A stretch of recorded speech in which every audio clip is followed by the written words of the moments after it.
May mga pangarap pa kasi si Bianca na gustong makamtan, ang makahanap ng matinong trabaho. Marami siyang gustong tulungan, lalong-lalo na ang mga orphanage na pinanggalingan niya. She was under her adopted parents for 20 years. Wala siyang maalala sa kung saan at kanino siya galing. Kinupkop siya ng mga ito noong 9 na taong gulang pa lamang siya.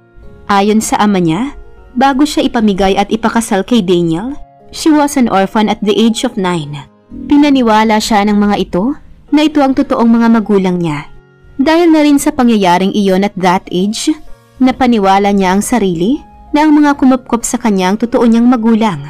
She doesn't have self-recognition when she was in the orphanage. Naalala lang niya na may naghatid sa kanya doon. Pero tungkol sa pinagmulan niya ay wala siyang maalala. Hanggang sa napansin niyang ilusyon lang niyang tunay niyang mga magulang ang mga ito.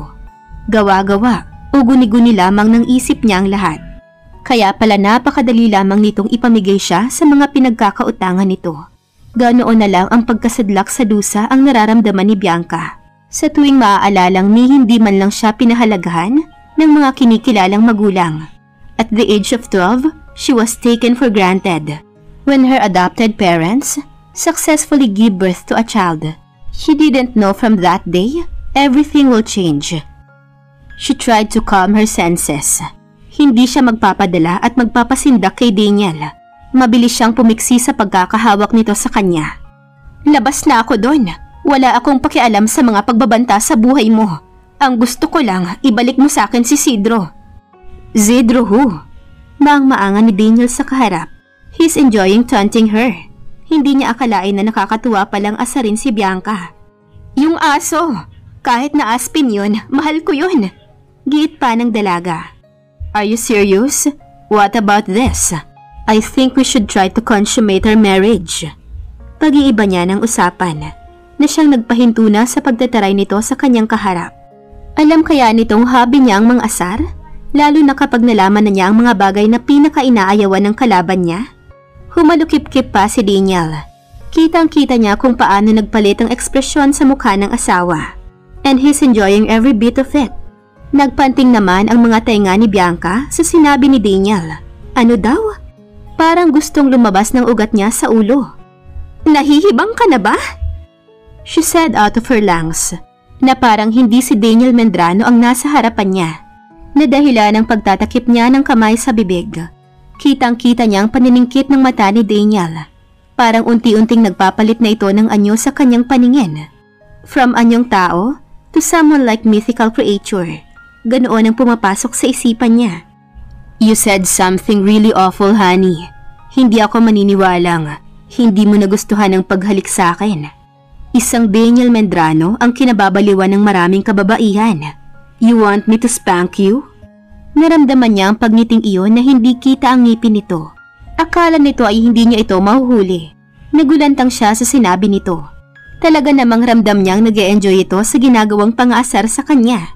Napangiwi siya. Kinababaliwan at spank? Christian Grey ang peg? Ganon? Napatakip tuloy siya sa kanyang bibig. Naalala niya na may isa pa itong binanggit na nagpakuyom ng kamao niya. Alam mong kinis kita? Ganon? Kaya ba pinag-iisipan nito ang honeymoon nila? Teka, wala yun sa usapan. She was mortified. Seeing his expression, mukhang nakapag-isip-isip na nga ito. Daniel, pinaglalaroan mo ba ako? Naiinis na tanong niya. Ramdam naman niyang kanina pa siya nito inaasar. What's bothering you? I guess it's time to do it. Mag-asawa naman tayo, di ba? Sabay ngiti ng binata.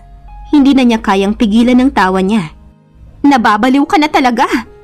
Wika ng dalaga at mabilis na iniwan si Daniel sa silid nito. Napapilig naman ang ulo niya si Daniel at bumalik ng upo sa swivel chair niya. Tawang-tawa pa rin siya sa naging sagutan nila ni Bianca. Tried his best to act normal, pero natatawa siya. Akalain mo nga naman. Pero medyo nasakta ng ego niya bilang isang lalaki. Pero okay lang naman siya. Maliban sa lantarang pag-reject ng asawa niya sa offer niya. For God's sake, siya na nga nag-offer ng sarili niya sa babae. Though subtle way nga lang, pero tinapos nito ang record niya. First time na may tumanggi sa kanya. But maybe, Bianca is an exception. Hindi naman kasi matatawag na direct rejection yun. Kasi asawa nga niya ito. Saka they both agreed to this setup. At isa na nga doon ang off-limits sa kanya. Isa sa mga hininging pabor ng babae bago sila nagpakasal. But we never know what will going to happen in the future. He let out a charming smile. No one can resist his charm, kahit pa si Bianca Suarez pa yan. He swirled his glass of wine at inisang lagok iyon. Lalo na ngayon na may natuklasan siyang isang bagay tungkol kay Bianca. At sigurado siyang mapagkakatiwalaan niya si Bianca. He could be dead lying on his coffin right now if it's not because of her. Bianca helped him. Alam niyang kung sino man ang nagtangka ng masama sa kanya, he would know. He will find out sooner or later. Maaga pa lang ay napagdiskitahan na ni Bianca ang kusina. Doon niya ibinato ang lahat ng frustrations niya kay Daniel, lalo na ang pagpapaalis nito kay Zidro. Napag-isipan niyang hugasan lahat ng plato sa buong cabinet na inakala niya noong una ay kakayanin niya. Pero dahil napasubo na siya, itinuloy na lang niya. Napansin niya ang pagbukas ng ref at nakita niyang si Daniel ito. Pabango pa lang nito ay alam na niya. She tried to mask all her thoughts tungkol sa asawa niya. Medyo na-miss din kasi niya ito. Medyo 3 araw din naman kasi niya itong hindi nakita dahil sa project nito. Kaya wala siyang magagawa ukol doon. Ayaw niya naman na magmukhang na-miss niya ang asawa niya. Kaya hindi niya ito nilingon man lang. Manang, akin na yung tanghalian ko. Sabi ng asawa niya. Napalingon siya dito. Pero tinaasan niya ito ng kilay nang makitang busy ito sa cellphone. Mana, hindi na nito natapos ang sasabihin nang maramdaman niya ang paningin ni Daniel sa likuran niya. Hey, why are you doing the course? Where's the maids? Tumahimik lang siya. Wala siyang balak na kausapin ito kahit mangatal pa siya. Hey, are you deaf? Ramdam niya ang paglapit nito sa gilid niya dahil sa pagbulong nito malapit sa tenga niya. Bakit kanina ko pa napapansing tayong dalawa lang ang tao dito? Pinag-day off ko silang lahat. Ano, masaya ka na? Saka inirapan si Daniel. Sisiguraduhin niyang maiinis ito sa kanya buong magdamag. Why would my wife do that? Binalingan lang niya ito at walang pakundangang tinaasan ng kilay. She saw Daniel's iconic smirk na nagpaangat ng labi niya sa gulat. Gusto mo kong masolo, ganun? Kamuntik nang malaglag ang platong hinuhugasan sa kamay niya nang mapaharap sa asawa niya. Agad naglaro sa mukha ni Daniel ang kakaibang ngiti na nagpakunot ng sobra sa noon niya. Halos masira ang araw niya sa inakto ng asawa. Naubod ng sarkasmo ang pagmumukha. Teka lang ha, are we on the same page? She asked nang walang paligoy-ligoy dito. Of course, but as you may have to know, we are husband and wife and... At ano? May panggigigil na asik niya kay Daniel na ngayon ay nakasandal na sa kitchen counter. We should consummate our marriage. Nagrambulan agad ang mga tutuli niya sa tenga pagkarinig pa lang ng mga salitang iyon. Kinalma niya ang sarili dahil kapag hinayaan niyang mainis dito, alam niyang mas lalaki pa ang ulo nito. She should be the one controlling their relationship. She should have the upper hand over Daniel. Yun yung nababasa niya sa mga magazine noon. Dapat under desire lahat ng mga lalaki lalo na kung sa asawa. Ganun. Teka nga, umamin ka nga sa akin, Daniel. Pinagnanasahan mo ba ako? Ayan, sa wakas. Nasabi rin niya ang mahiwagang tanong na noong nakaraan pa bumabagabag sa kanya. Ako? May pagnanasa sa'yo? At tiningnan siya nito mula ulo hanggang paa. Daniel coughed and left out a soft laugh. Nagdala iyon ng pagkairita sa kanya. It sounded like siya itong may lihim at totoong pagnanasa sa asawa. She tried to hold her anger para hindi niya ito masabunutan at masipa sa tinatago nito. Magkapareho talaga ang mga lalaki. Minsan mas pinapaira lang malaking ulo nila sa baba kaysa sa taas. Isa pa ay kailangan niyang mag-ingat dahil hawak siya nito sa leeg. Kailangan niyang mapaamo si Daniel para makuha ang minimithing kalayaan. Hinayaan niya na lang ito at hindi kinausap. Ilang saglit nga ay nawala na ito sa likod niya. Mukhang effective ang pagtataray niya dito. Kinaumagahan, nagkukusot na ng mata si Bianca. Nang mamataan ng isang papel na nakapatong sa isang kahon ng damit malapit sa may paanan niya. Na-curious na rin siya at mabilis na tiningnan ang laman. Agad niyang binasa ang sulat doon. Wear this. Yun lang ang nakalagay at wala nang iba pa. Hindi nag-utubiling buksan ni Bianca ang kahon. Agad nanlaki ang mga mata niya sa nakita at mahulaan ang damit na pinapasuot sa kanya ni Daniel. Anong kahibangan ang naiisip ng lalaking yun?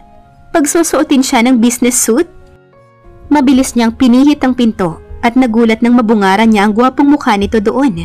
Naka-Amerikana na ito at mukhang siya na lang inihintay ng asawa niya. Bakit hindi ka pa nagbibihis? Tanong nito kaagad. Parang napapaso siya sa klase ng tingin nito. Nasisiraan ka na ba talaga? Bakit ko naman susuotin yun? Katawan ko to at ako ang magdedesisyon sa susuotin ko. Hysterical na sagot niya sa asawa. Nanlilisik din ang mga mata niya sa inis. Ilang saglit lang ay napalunok si Bianca nang makita ang dahan-dahang paghakbang nito palapit sa kanya. Alam niyang nakatitig ito sa kanya. Naalala niyang wala siyang roba sa katawan. Kaya napatakip siya gamit ang mga braso sa bandang unahan ng katawan niya. Anong gusto mo, asawa ko? Ako ang mag-alis at magpalit ng damit mo?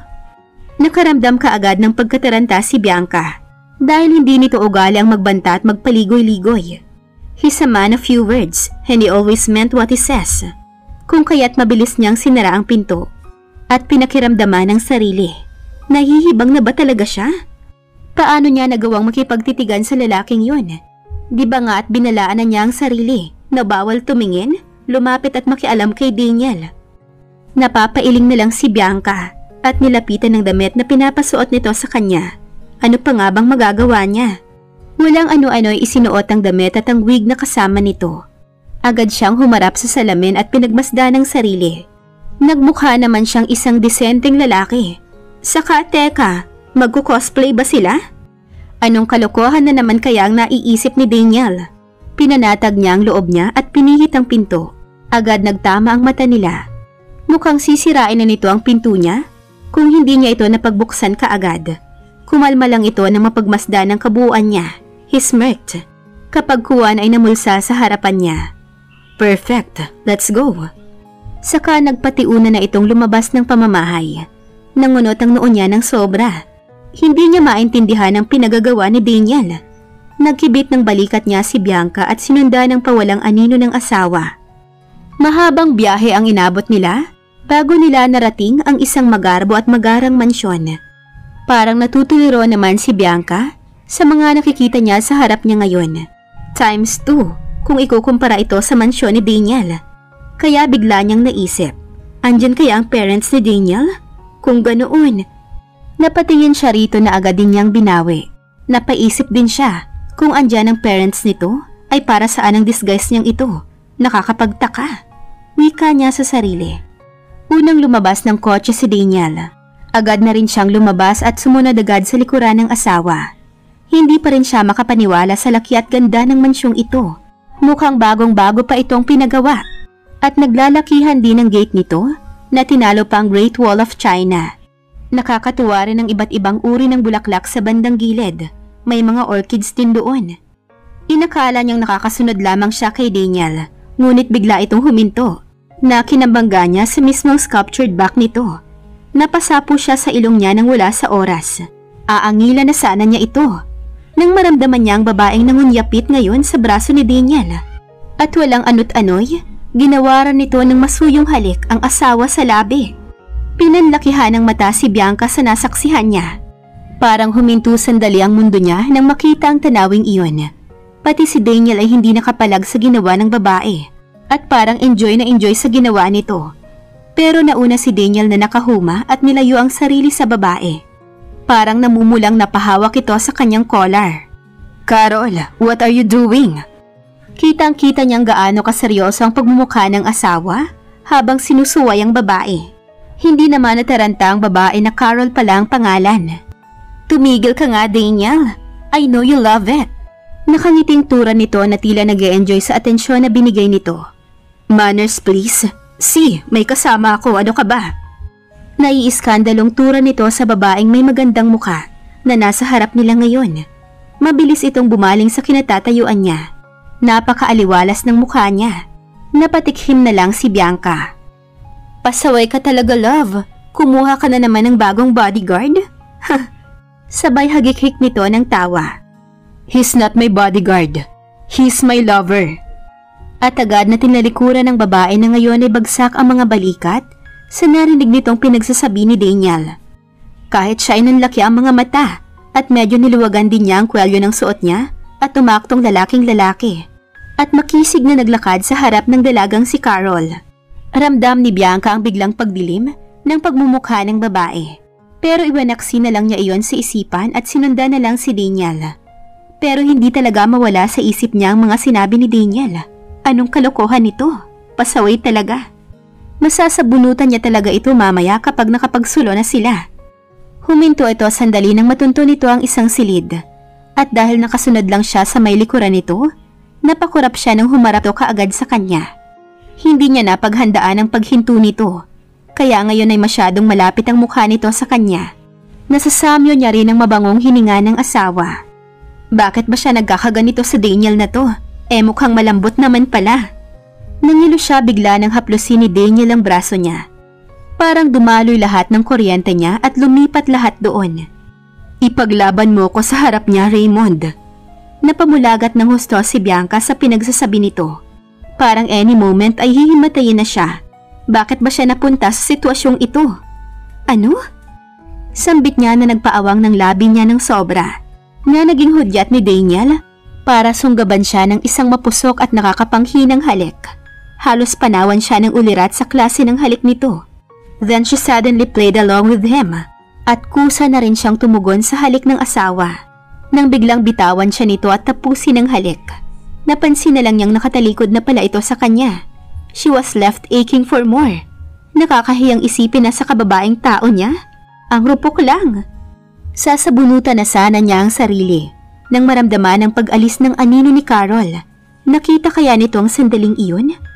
Hanggang sa maisip na lang niyang guni-guni niya lang ata ang sandaling iyon nang biglang bumukas ang pinto ng silid. Ilang hakbang ay nasa loob na si Daniel. Natutula lang nakasunod lamang siya rito. Pinagmasdan ni Bianca ang kabuuan ng silid at nakakamangha. It's a solid library. Punong-puno ng iba't ibang klase ng aklat. Hanggang 4th floor ang taas ng mga bookshelves. May hagdan din sa gilid upang makuha ang aklat na nasa pinakatuktok. Matapos niyang masipat ang kwartong iyon ay dumako naman ang tingin niya sa babaeng kausap ni Daniel. Napaisip siya. Siguro ay isa itong matinik na librarian noong kapanahunan niya. Sa dami ng aklat rito at hindi nakapagtataka. Nagtama ang mga mata nila ng babae. Natila nabasa nito ang nilalaman ng kanyang isip. Napatikhim tuloy siya. Mabilis din na nagmano si Daniel sa babaeng may katandaan na nasa 80 na yata ang gulang. Nagdalawang isip si Bianca kung lalapitan ng babae o mananatili sa pwesto niya. Pero hindi siya nakatanggi nang maramdaman ang mga palad ni Daniel sa kamay niya. Inakay siya nito palapit sa matandang babae. May iilang puti na rin sa buhok nito. Ngunit napapanatili pa rin nito ang kakaibang ganda na parang si Gloria Romero. Ipapakilala na ba siya nito na couple sila? Ang sagwa ng naiisip niya. My God! Matatanggap kaya ito ng lola nito? Na ganito ang kinahantungan ng apo niya? Unang-una, sayang ang jeans at marami na namang iiyak na lahi ni Eva. Natigil siya sa pag-iisip nang nasa harap na siya ng lola ni Daniel. Great Grandma. Ano yun, Daniel? Sambit ng may edad na ginang. Busy ito sa paggaganchilyo. Parang ang awkward naman na i-interrupt nila ang matanda kasi nga busy nga ito. Wala sa sariling nasiko ni Bianca si Daniel. Meet Raymond. Ano? Sa gulat ni Bianca sa narinig, kamuntik na siyang mapasigaw ng OMG. Kailan pa siya naging si Raymond? Siya na ba ang... Opo, Lola. Wika pa ni Daniel na nagpakunot lalo sa noo ni Bianca. Hindi niya talaga gets ang pinag-uusapan nila. Gusto sana niyang hulihin ang mata ni Daniel para magtanong, ngunit bihira itong tumingin sa kanya. Panay po at opo lamang ito sa mga katanungan ng matanda. Agad nagtama ang mga mata ni Bianca at ng lola ng asawa. Hindi niya alam pero bigla siyang kinabahan. Kabang may kasamang paninibugho at pananabik sa isang aruga. Kahit nakatiting na alaala ay wala nun si Bianca sa pamilya niya dati. Wala lang. Naisip niya lang sana ay may lola siya. Kagaya ng lola ni Daniel, na sa tingin niya ay mahal na mahal ng asawa. Maupo ka, iha. Agad nitong tinuro ang upuan na kaharap mismo ng sofang inuko pa ngayon ni Daniel. Napakurap si Bianca at tumango. Dahan-dahan siyang napaupo. Napalingon siya ng walang oras kay Daniel na ngayon ay tahimik lang sa kabilang sofa at komportableng nakadikwatro. Inirapan niya ito gawa ng siya ay nasasadlak sa ganitong sitwasyon na hindi niya alam kung paano lulusutan. Pwede mo nang tanggalin ang wig mo. Nagtatanong ang mga mata ni Bianca. Napakurap siya ng 2 beses. Alam ko, iha. Saka agad na napalingon kay Daniel. Nanggigigil na siya sa totoo lang, pero pigil na pigil niya ang sarili niya. Alam kong gustong gusto na nitong si Daniel ng honeymoon, iha. Nanlaki ang mga mata ni Bianca sa narinig, o mali lang siya ng narinig. Teka, ito ba yung gustong iparating ni Daniel kanina? Napakuyom ng husto si Bianca at napatiim siya ng husto. May nalalaman pa itong ipaglaban sa harap ng grandma niya. Pero ang honeymoon naman pala ang tinutukoy nito. At sa mismo pang harapan ng lola nito. Hindi na nahiya talaga. Gustong gusto na lang niyang maglaho. Pahiyang pahiya si Bianca. Kitang-kita niya ang namumuong ngiti sa labi ng lola ni Daniel. Naramdaman kaagad niyang pag-iinit ng pagmumukha niya. Kumuyom palalo si Bianca. Hindi lang sa bunot ang aabuti ni Daniel sa kanya mamaya. Sisiguraduhin niyang matitikman nito ang ganti ng isang aping katulad niya. Hindi siya makapapayag sa pamamahiya ng asawa sa kanya. Lagot ka talaga sa aking lalaki ka. Inis na wika ni Bianca sa sarili. Anong ganti kaya ang gagawin ni Bianca sa kanyang asawa? Abangan sa susunod na kabanata. Please like, share, subscribe for more updates. Maraming salamat po.